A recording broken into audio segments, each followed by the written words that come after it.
Je sais pas pour les autres, mais pour moi, il y a des moments de ma vie que je peux nommer comme des saisons. Pas les saisons du calendrier, mais des saisons intérieures. Il y a des cycles de pause, pour pas dire de mort, des cycles de pause, des renaissances, des saisons. Et quand je regarde un peu derrière moi, je vois clairement ces différentes étapes comme des chapitres, chacun avec sa couleur, son énergie, ses leçons. Derrière moi, il y a mon chien qui ronfle. C'est pas grave. Bon, je peux très bien me déplacer, mais j'ai décidé de rester au chaud dans mon canapé. Comme ça paraît beaucoup plus naturel. Mes réflexions. Si je retourne un petit peu dans mon enfance au Sri Lanka, pour moi, c'était comme si c'était le printemps. Il y avait presque pas de soucis. C'est les premières quatre années, en tout cas celles que je me souviens, plutôt les derniers souvenirs que j'ai ou les premiers souvenirs que j'ai de 3 à 4 ans peut-être. C'était le printemps, un peu coloré, avec plein de vie. Mais un jour, l'hiver est arrivé d'un coup. D'un seul coup, tout s'est figé. Le monde a un peu perdu des couleurs. En tout cas, petit à petit, il y a un froid qui s'est installé. Ça, j'appellerais cette saison l'hiver. L'hiver de mon enfance. Alors, il y avait le printemps de mon enfance. Ensuite, il y avait l'hiver de mon enfance. Et cet hiver a duré longtemps. Ça a duré plusieurs années. Il y avait la guerre, les déménagements de ville en ville, mais surtout l'arrivée en France. Tout ça, l'hiver. C'était une période plutôt de survie. De vie, mais surtout de survie. Il fallait juste tenir, avancer, ne pas craquer ou craquer en silence, craquer en cachette. Je pense qu'en hiver, on ne grandit pas beaucoup ou au moins on ralentit, on hiberne, on essaie d'économiser toute notre énergie, on attend que ça passe. Je pense que c'est ce que j'ai fait de toute mon enfance, surtout toute mon adolescence. J'ai attendu. Je dirais même j'ai survécu. J'ai dormi et j'ai surtout rêvé en plein jour. Je regardais beaucoup les autres vivre, s'amuser, s'épanouir, rire. Bien sûr, il y a eu aussi des moments pour moi d'épanouissement et de rire, mais en globalité, c'était comme ça. J'étais là, un petit peu engourdie par le froid. J'avais des fourmis aux pieds. Mais l'hiver m'a appris quand même quelque chose. La résilience, la patience, la capacité à supporter le froid. Et puis, on se dit, l'hiver ne dure pas éternellement. Et le printemps de mes 20 ans. Vers mes 20 ans, il y a quelque chose qui a commencé. En tout cas, le froid, le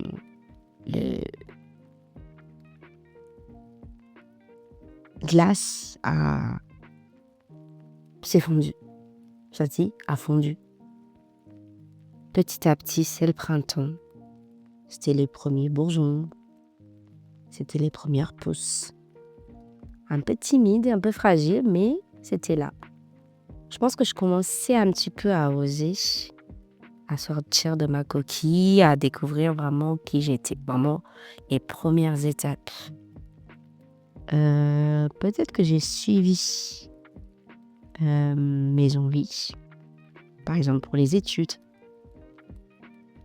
Euh, j'ai fait mes premiers stages. J'ai fait de belles rencontres en amitié, puis la belle rencontre en amour. J'ai osé de nouvelles choses. J'ai enfin pris le plaisir de faire du sport. Le printemps, c'était plein d'espoir. Mais quelque part, ça restait fragile. Je sais pas si ces nouvelles pousses, en fait, ils allaient tenir. Si ça va pas geler à nouveau comme avant. On a toujours peur. Cette petite peur en arrière. Il y a eu quelques gelées. Des moments de doute, des échecs, des peurs.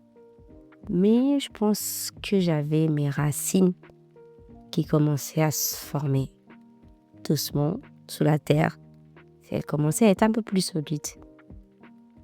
Le printemps m'a appris le courage, la capacité à recommencer, même si parfois je tombais. C'était beau, le printemps. Ensuite, il y avait l'été. L'été à l'approche de mes 30 ans, on va dire entre 25 et 35 ans. Alors, c'est pas forcément par dizaines, voilà. C'était plutôt une petite explosion, la croissance.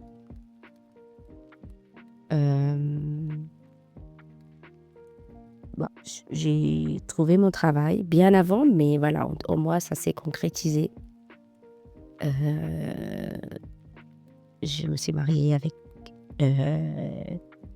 voilà. J'ai eu des enfants, j'ai pu acheter aussi un appartement avec mon mari. En tout cas, voilà, c'est vraiment la construction de ma vie. En fait, au moment du printemps, je commençais à comprendre que c'est moi qui avais les rênes de ma vie, en tout cas. C'est pas comme avant, je pensais, c'est les adultes qui décidaient pour moi. Je dis enfin, moi-même, je suis une adulte. Je peux enfin choisir pour moi-même. Je pense que c'est vraiment les premières constructions, mes premiers choix, mes propres choix, où j'assumais complètement. Et c'était beaucoup d'abondance, beaucoup de voyages. Il y avait de très beaux fruits. Il y avait beaucoup d'énergie, pas l'énergie débordante parce que voilà, je faisais beaucoup de choses à la fois. De longues journées, j'ai l'impression que ces journées étaient plutôt longues. Et j'étais plusieurs à la fois. J'étais professeure, j'étais épouse. Je suis toujours d'ailleurs. Maman, amie, voilà. Et j'apprenais à les porter une de ces casquettes. Mais je pense qu'on veut saisir toutes les opportunités. On a peur d'en manquer, en tout cas. On veut croquer la vie à pleines dents. Voilà, on veut rien rater. Mais cet été, à force, ça peut être épuisant. Parfois, trop de chaleur, ça peut devenir étouffant. Donc, vers les 50 ans, vers les 35 ans, je pense que je commençais à ressentir ça, un petit peu de fatigue. Alors, je dirais pas le burn-out parce que je n'étais pas encore là, parce que tout ce que je faisais, c'était vraiment suivre mes passions, suivre mes envies.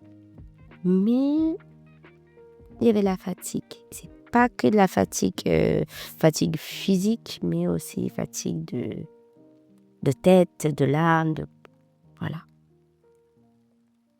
Et je pense qu'il fallait que je fasse une pause, parce que je suis quelqu'un qui aime produire, qui ne sait pas forcément s'arrêter dans la tête. Même si je fais des pauses, j'essaye et j'apprends.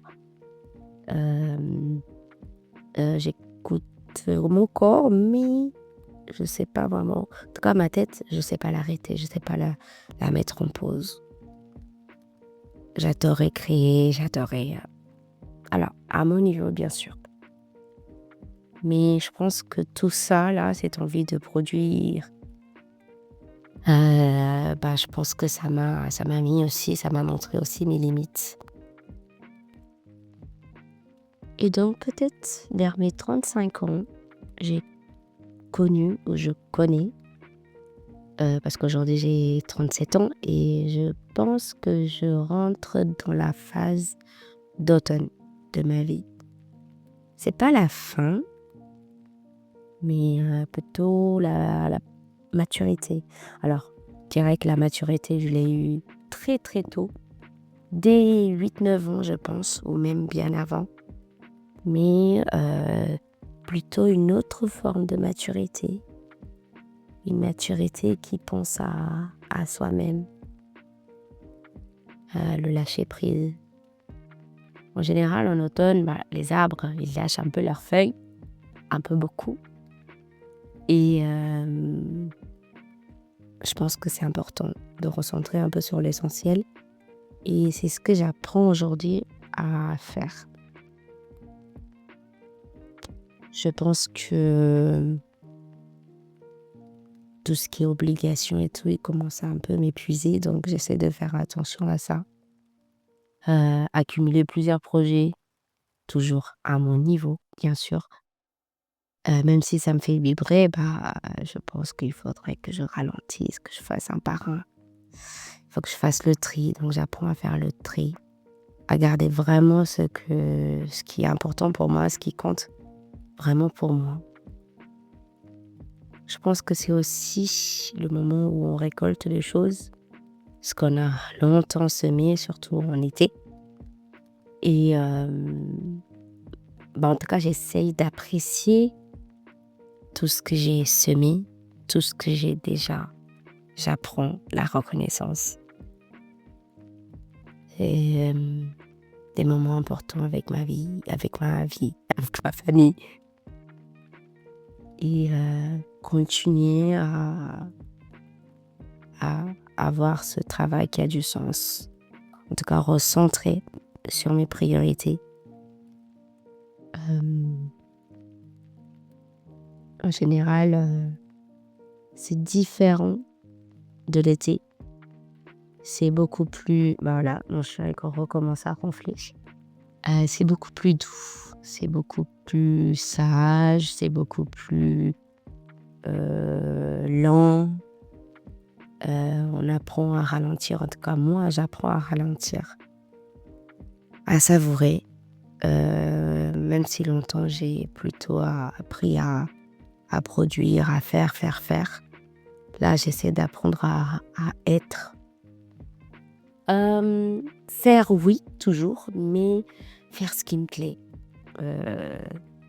Des mini-projets par là, des mini-projets par-ci, des projets que j'ai mis dans des petits tiroirs parce que je n'osais pas. Je les ressors petit à petit et puis j'essaye avec mes propres moyens ce que j'ai. Voilà.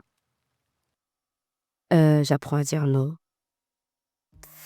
à poser des limites comme d'habitude et j'apprends aussi que il y a certaines feuilles, elles doivent tomber, que c'est naturel et puis voilà, c'est pas un échec.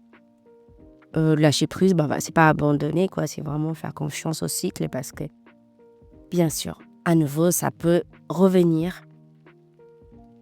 On dit que l'arbre, il peut perdre les feuilles, mais voilà, il ne meurt pas quoi.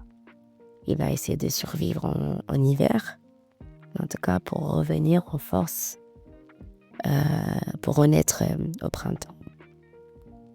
Donc je pense que cette période, ça m'apprend la sagesse. J'essaie de ralentir. Et je sais pas, comme tout cycle, je pense qu'il y aura sûrement une période d'hiver, mais il y aura sûrement une période de printemps, il y aura sûrement aussi une période d'été, mais j'ai pas peur comme avant, voilà.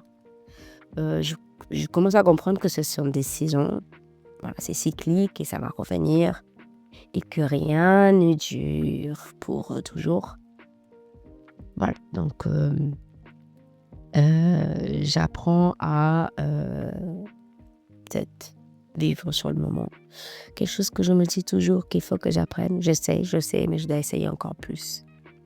Et avec mes enfants, on parle souvent des saisons, surtout avec le plus grand.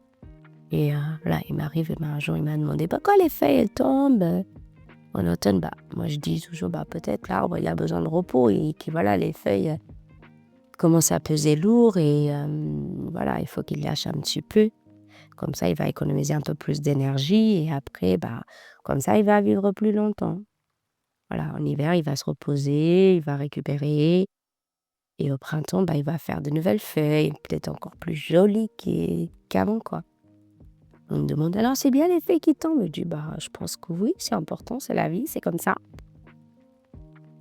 et voilà, donc on peut pas toujours être en croissance, on peut pas toujours produire, je pense. Il faut aussi des moments de repos, de vide. Alors, ce n'est pas du tout le vide en ce moment, mais je n'ai presque plus peur d'avoir des moments comme ça. Et en fait, c'est un peu ce que j'observe aussi au travail. Je vois que j'observe exactement la même chose sur les jeunes que j'accompagne à la Croix-Rouge française. Voilà, certains arrivent en plein hiver, comme moi quand j'étais ado. Voilà, ils sont gelés par les traumatismes, ils ne ressentissent rien du tout. En tout cas, ils sont vraiment ils sont vraiment en mode de survie. Et mon travail, mon rôle, avec mes autres collègues, je ne suis pas la seule, heureusement, et on est plusieurs à les accompagner déjà vers une première étape de printemps. Au moins créer un espace où ils se sentent en sécurité, où ils commencent à avoir les premières pousses, même si elles seront fragiles. Voilà, au moins je vois un petit peu le dégel, un petit sourire qui revient, voilà, une première confiance qui se construit, quoi. C'est long, c'est lent, voilà, j'ai encore du mal avec les on et les on. Mais je pense que c'est un peu comme le printemps, on l'attend ce printemps après des mois de foi. Mais ça arrivera toujours, c'est ce que je leur dis et c'est ce que je vois, c'est ce que j'observe. Et parfois ils partent de notre structure et ils reviennent avec de belles choses d'été, avec de belles choses d'automne et voilà. Je pense qu'on est fait pour renaître, pour se régénérer, voilà, pour traverser les différentes saisons. Pourquoi je pensais à ça? Parce que voilà, en marchant avec mon chien ce soir, je voyais tous ces arbres de mon quartier là, avec plein de couleurs. Des feuilles orangées, des feuilles rouges, des feuilles marron. Et puis on est en novembre, voilà. Et c'est magnifique. Et je ressentais plutôt la paix. Voilà. Donc je sais que ma saison actuelle, c'est la saison de pause, mais sûrement pour une nouvelle transformation pour l'hiver et pour le printemps. Donc voilà, je lâche tout ce qui doit tomber et puis je me prépare un peu pour l'hiver aussi. Et puis je fais complètement confiance au printemps qui va venir après. En tout cas, les saisons m'ont appris plusieurs choses. L'hiver m'a appris en tout cas à survivre, à tenir même dans le froid le plus glacial. Alors c'est pas l'hiver le plus froid que moi j'ai eu. En fait, en restant dans nos petites grottes, quand on voit pas un petit peu ailleurs ce qui se passe, on se dit c'est vraiment notre hiver qui est le plus dur. Mais quand on rencontre d'autres personnes, moi notamment dans mon travail, d'autres jeunes qui subissent des hivers qui frappent complètement, bah, je pense que voilà, c'est des moments de survie, mais mais je pense que c'est aussi nécessaire parfois. Et le printemps, il m'a appris à oser, à sortir de ma petite coquille, de ma grotte, comme on dit. À croire que tout ce qui est nouveau, c'est possible à nouveau. Et l'été, voilà, c'est l'été quoi, ça m'apprend à rayonner. Et surtout, utiliser toute mon énergie, toute ma puissance pour faire ce que j'aime. C'est ça qui est important, faire ce qu'on aime, tout en faisant tout ce qui est nécessaire. Et l'automne, comme je dis, là, ça m'apprend le lâcher prise. À accepter qu'il y a des choses qui ne durent pas longtemps. À admirer des choses qui vont se transformer ou qui sont en train de transformer. Voilà, et après, ça va tourner. Il y aura l'hiver, il y aura le printemps. Puis c'est ça la vie, quoi. Donc, je me suis dit, est-ce que c'est ça la vie? Parce que je sais qu'il y a des personnes qui comparent la vie aussi à ça. C'est à peu près ça, c'est que l'enfance, c'est à peu près le printemps. Et les vingtaines à trentaines, ça reste l'été. L'automne, c'est les quarantaines, cinquantaines. Et l'hiver, mais plutôt l'hiver opposant, c'est après 60 ans. Je pense que je commence à aussi voir la vie comme ça. Et je pense que c'est beau. Et c'est la vie. Voilà. J'ai osé enfin reparler une deuxième fois dans le micro. Je pense que j'ai réussi. Voilà, merci beaucoup d'avoir écouté mes blablas. À très bientôt.